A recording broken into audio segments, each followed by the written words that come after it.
Are you tired of accepting memory loss and focus issues as an inevitable part of aging? That mental fog is not something you just have to live with. Today, I'm giving you the precise 8-pillar system validated by neuroscience to structurally rewire your brain. This is the 8-pillar program. Stay tuned. We begin with the most passive, yet most essential action for a resilient brain. This isn't just rest.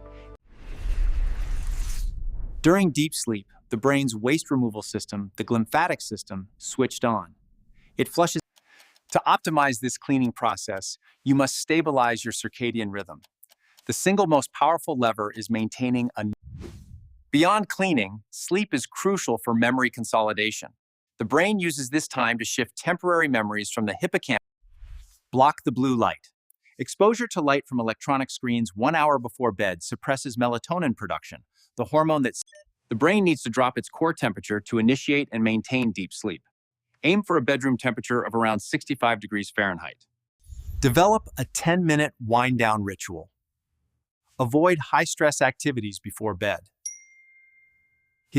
With your glymphatic system primed for cleaning, we now move to active cognitive enhancement. The next step reveals how to use mnemonic strategies. You'll learn how to use vivid imagery to turn boring data, like names, numbers, or facts, into unforgettable mental movies. This is one of the scientifically proven methods for strengthening the hippocampus, the brain's main learning center, and it requires nothing more than your imagination. We've optimized the brain's hardware with sleep. Now, let's install the most powerful software for recall, mnemonic strategies. Your brain remembers visual, emotional, and spatial information far better than abstract data. When meeting someone new named Jim Smith, this is a favorite of world memory champions. The method of Loci uses spatial memory, the oldest and strongest type of memory. For lists or sequences, use acronyms and chunking. This strategy reduces the cognitive load by organizing many small pieces. This isn't a trick, it's a structural change. MRI studies show that regular use of mnemonic strategies increases activity. You must practice daily. I recommend using one mnemonic strategy every day. Remember the 3 steps. Take the abstract data, convert it into a vivid image, and connect that image with a strong emotional... With your memory encoding improved, we turn to the fuel source. The next essential step is brain-boosting nutrition. We'll break down the 2 main food groups that you absolutely must prioritize daily to keep your cognitive engine running efficiently. This isn't about restrictive dieting. It's about adding powerful neuroprotective foods that directly reduce inflammation in your brain. We've addressed sleep and strategy. Now for the fuel, brain-boosting nutrition. Specifically, we focus on the mind. The M-Mind diet strongly emphasizes 2 food groups you must consume daily: leafy green vegetables like spinach and kale, and berries. Chronic low-grade inflammation is a major driver of cognitive aging. The powerful antioxidants in these foods. Next is omega-3 fatty acids, primarily from fatty fish and extra virgin olive oil. Omega-3s, particularly DHA, the most powerful evidence is that adherence to the MyND diet has been shown to reduce the physical markers of Alzheimer's and slow. This diet is additive, not subtractive, but you must limit the major contributors to inflammation: excessive red meat, fries. Make these changes sustainable. Simply add a handful of frozen blueberries to your morning yogurt, or throw a large handful of spinach. With the brain fueled, we move to the activity that acts as its powerful fertilizer. Next is aerobic and resistance exercise. We'll show you how different types of exercise produce different chemicals like BDNF that promote the growth of new brain cells. You don't need to run a marathon. Just 30 minutes of targeted movement a day can literally grow the size of your memory center. If you had to choose just one intervention to optimize your brain, it would be exercise. This isn't just for your body. Both aerobic and resistance exercise trigger the release of a compound I call the brain's miracle grow, BDNF. You need both. Aerobic exercise like walking or cycling increases blood flow, delivering oxygen and nutrients, which is like watering the plants. The most effective dose is surprisingly modest: 150 minutes of moderate intensity aerobic exercise per week. To maximize the cognitive benefits, Add novelty to your movement. Learning a new dance step or sport. Beyond neurogenesis, exercise is a powerful mood regulator.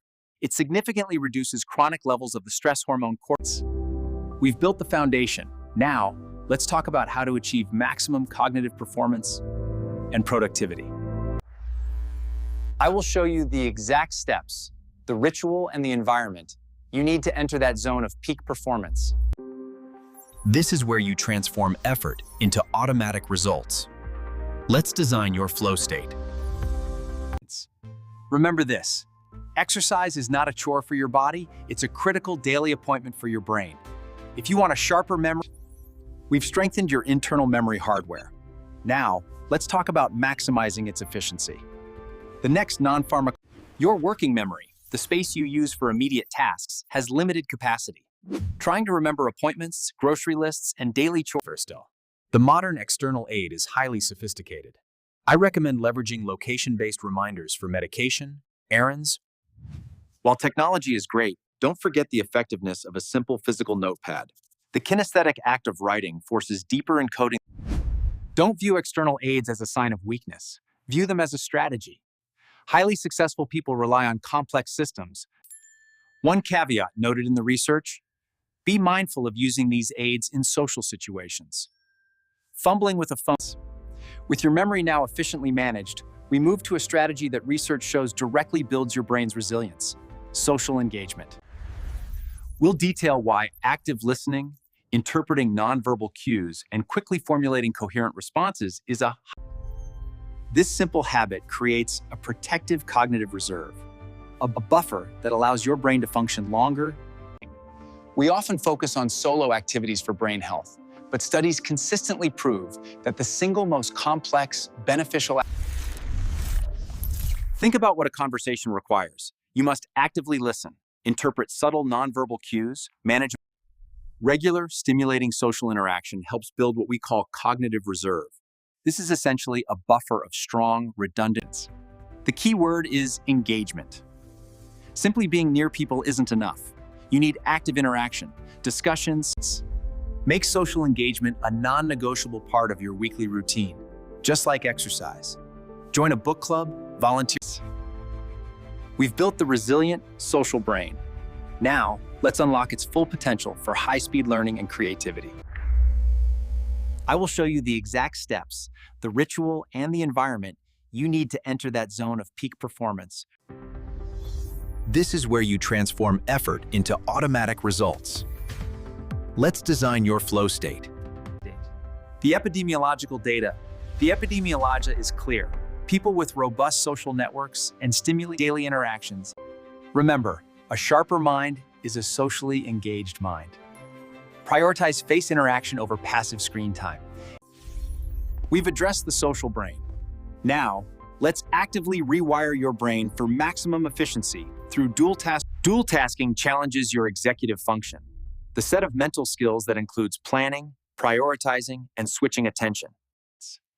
Your brain thrives on novelty.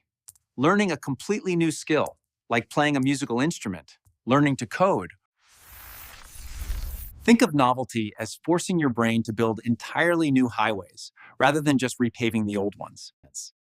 Audit your leisure time. Identify moments where you are passively consuming information and replace just 10 minutes a day with an. Start simply. Practice standing on one leg while counting down from 100 by sevens. We've covered internal strategies. Our final essential step is protecting the physical infrastructure of your brain, your vascular health. I will show you the simple lifestyle checks you need to perform regularly to ensure your brain is receiving the clean, consistent blood. This is your final line of defense against cognitive decline. Mastering this protects all the memory work we've done in the previous steps. Make novelty a core pillar of your life. It doesn't have to be a major commitment. We've built the best cognitive engine. Now for the final critical step, ensuring the fuel lines are perfect. Uncontrolled hypertension, diabetes, and high cholesterol, what I call the vascular triad, are poisons to the brain. High blood pressure causes constant physical stress on the delicate inner lining of your brain's blood vessels. Uncontrolled blood sugar, or diabetes, is highly toxic to neurons. Excess glucose causes inflammation and stiffness in blood vessels. You must know these numbers. Regular monitoring of your blood pressure, cholesterol profile, and blood sugar levels is the essential habit of cognitive longevity. The good news is that every single step we've discussed, from consistent sleep to the mind diet and regular aerobic exercise, if you suspect any issues, or if you haven't checked your blood work recently, make that doctor's appointment now. We have now completed the entire 8-pillar program, a comprehensive system covering your brain's hardware, software, fuel, and infrastructure. Commit to these 8 principles, and I promise you will see a profound and measurable increase in your memory, focus, and overall cognitive resilience. It's time to stop accepting cognitive decline as inevitable. You have the power to rewire your brain starting now. Thank you for joining me.